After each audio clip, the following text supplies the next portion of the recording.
अस्सलामुअलैकुम dear students, आज के इस लेक्चर में हम इम्पोर्टेंस ऑफ इक्विलिब्रियम कांस्टेंट के बारे में डिस्कस करेंगे। इक्विलिब्रियम कांस्टेंट की मदद से हम डायरेक्शन ऑफ अ रिएक्शन को प्रिडिक्ट कर सकते हैं कि आपका रिएक्शन इस वक्त आया फॉरवर्ड डायरेक्शन में मूव कर रहा है या बैकवर्ड डायरेक्शन के अंदर। इसके अलावा हम एक्सटेंट ऑफ अ रिएक्शन को भी फाइंड आउट कर सकते हैं कि हमारा रिएक्शन किस हद तक मुकम्मल हो चुका है या अभी रिएक्शन स्टार्ट हुआ है। इसको हम कहते हैं एक्सटेंट ऑफ अ रिएक्शन। तो सबसे पहले हम डायरेक्शन ऑफ अ रिएक्शन को फाइंड आउट करना सीख लेते हैं। जब भी हम प्रैक्टिकली कोई रिएक्शन कर रहे होते हैं तो उसके दरमियान में हम रिएक्शन की डायरेक्शन को अगर फाइंड आउट करना चाहते हैं तो हमें किसी भी एक लम्हे, किसी इंस्टेंट टाइम पर हम उसकी रिएक्टेंट और प्रोडक्ट की कंसंट्रेशन को इक्विलिब्रियम कांस्टेंट के फार्मूले के अंदर पुट करेंगे, जिससे हमारे पास QC की वैल्यू आ जाएगी।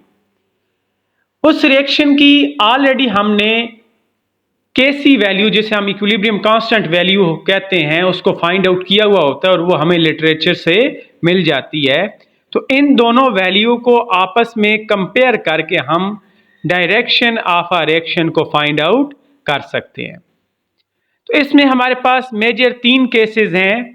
पहला केस है if QC is less than KC, कि जब कोशेंट वैल्यू कम होगी इक्विलिब्रियम कांस्टेंट वैल्यू से तो उस वक्त हमारा रिएक्शन फॉरवर्ड डायरेक्शन के अंदर मूव कर रहा होगा, यानी रिएक्टेंट्स रिएक्ट करके प्रोडक्ट बना रहे होंगे। नेक्स्ट केस है हमारे पास जिसमें कोशेंट वैल्यू ग्रेटर होगी इक्विलिब्रियम कांस्टेंट वैल्यू KC से। तो इस केस के अंदर हमारे जो रिएक्शन की डायरेक्शन होगी वो हमेशा बैकवर्ड या रिवर्स होगी, यानी कि इसमें प्रोडक्ट रिकंबाइन होकर वापस रिएक्टेंट के अंदर तब्दील हो रहा होगा। नेक्स्ट केस है हमारे पास जब कोशेंट वैल्यू और KC वैल्यू दोनों एक दूसरे के इक्वल हो जाएंगी या नियरली इक्वल होंगे, तो हम उस वक्त कह सकते हैं कि हमारे पास इक्विलिब्रियम स्टेट हासिल हो चुकी है, यानी रेट ऑफ फॉरवर्ड रिएक्शन और रेट ऑफ बैकवर्ड रिएक्शन दोनों इक्वल हो चुके हैं। तो इस तरह हम डायरेक्शन ऑफ रिएक्शन को इंतहाई आसान तरीके से फाइंड आउट कर सकते हैं। तो ये थी पहली एप्लीकेशन इक्विलिब्रियम कांस्टेंट की। सेकंड है हमारे पास predicting the extent of a reaction. अब हम प्रिडिक्ट करना चाहते हैं कि हमारा रिएक्शन किस हद तक मुकम्मल हो चुका है। तो इसके लिए भी हमारे पास 3 केसेस हैं। पहला केस है लार्ज वैल्यू ऑफ KC, कि अगर हमारे पास इक्विलिब्रियम कांस्टेंट की वैल्यू ग्रेटर देन 10⁻³ होगी तो इट मीन्स कि हमारे पास इस वक्त प्रोडक्ट की मिकदार मैक्सिमम है और रिएक्टेंट की मिकदार मिनिमम है, यानी सारे के सारे रिएक्टेंट्स रिएक्ट करके प्रोडक्ट के अंदर तब्दील हो चुके हैं। जिसकी एग्जाम्पल हम देख लेते हैं। अमोनिया गैस को हमने तैयार किया है नाइट्रोजन और हाइड्रोजन गैस को रिएक्ट करवा के, तो इसकी KC वैल्यू जब बड़ी होगी तो वो हमें बता देगा कि अमोनिया यहाँ पे बन चुका है। सेकंड केस है हमारे पास स्मॉल वैल्यू ऑफ KC। अगर KC की वैल्यू 10⁻³ से छोटी है तो इट मीन्स हमारे पास इस वक्त सिर्फ रिएक्टेंट्स मौजूद हैं और प्रोडक्ट की जो क्वांटिटी है वो बहुत कम या ना होने के बराबर है।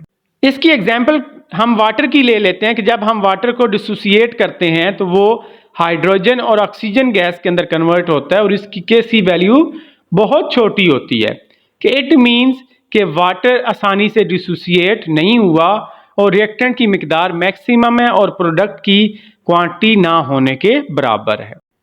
नेक्स्ट केस है इंटरमीडिएट वैल्यू ऑफ KC, कि जब KC की वैल्यू ना बड़ी है ना छोटी है, यानी वो 1 के करीब है, तो उस वक्त हम कह सकते हैं कि रिएक्टेंट और प्रोडक्ट दोनों की क्वांटिटी एक दूसरे के इक्वल है और हमारा जो इक्विलिब्रियम स्टेट है वो हासिल हो चुकी है। दूसरे लफ्जों में when KC is neither small nor large the reaction is at equilibrium state. मैं उम्मीद करता हूं कि आपको इक्विलिब्रियम कांस्टेंट की एप्लीकेशंस अच्छे से समझ आ गई होंगी। तो अब हम इनके पास्ट पेपर क्वेश्चंस को डिस्कस कर लेते हैं। पहला क्वेश्चन है describe importance of equilibrium constant. ये मैंने आपको स्टार्ट में बता दिया है कि दो इंपॉर्टेंस है हमारे पास कि एक प्रिडिक्टिंग डायरेक्शन ऑफ रिएक्शन और दूसरी predicting extent of a reaction. Next question है हमारे पास ये अमोनिया सिंथेसिस की हमारे पास नेक्स्ट क्वेश्चन है हमारे पास जिसमें अमोनिया ब्रेक डाउन होकर नाइट्रोजन और हाइड्रोजन गैस में कन्वर्ट हो रहा है और उसकी वैल्यू Kc की बहुत छोटी है। तो वो पूछ रहा है what is the meaning of low Kc value. Definitely इसका आंसर यही होगा कि इस वक्त आपके रिएक्टेंट की मिकदार मैक्सिमम है, यानी अमोनिया ज्यादा मिकदार में मौजूद है और नाइट्रोजन और हाइड्रोजन गैस बहुत कम मिकदार में या निग्लिजिबल अमाउंट के अंदर मौजूद है। नेक्स्ट क्वेश्चन है what happen when value of Kc is neither small nor large. तो स्टूडेंट्स इस वक्त हमारे पास इक्विलिब्रियम स्टेट मौजूद होगी। Next question is if numerical value of Kc is small then predict extent of a chemical reaction. जब Kc value छोटी होती है तो हमारे पास रिएक्टेंट की मिकदार ज्यादा होती है और आपका रिएक्शन इस वक्त फॉरवर्ड डायरेक्शन के अंदर मूव कर रहा होता है और प्रोडक्ट ना होने के बराबर होते हैं। Next question is what is meant by extent of a reaction.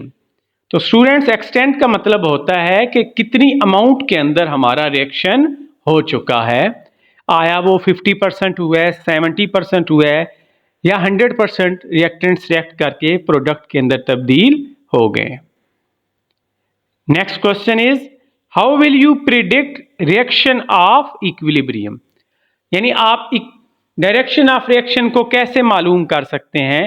तो वो हम Qc और Kc वैल्यू को कंपेयर करके मालूम कर सकते हैं। Next question is how direction of a reaction can be predicted. इसका आंसर भी सेम जो ऊपर वाले क्वेश्चन का था। स्टूडेंट्स हमने आज के इस लेक्चर में इंपॉर्टेंस ऑफ इक्विलिब्रियम कांस्टेंट, उसकी एप्लीकेशंस, उसको फाइंड आउट करने का तरीकाकार, उसके अलावा इससे रिलेटेड जितने भी पास पेपर क्वेश्चन थे उन सब को हमने डिटेल के साथ डिस्कस किया है।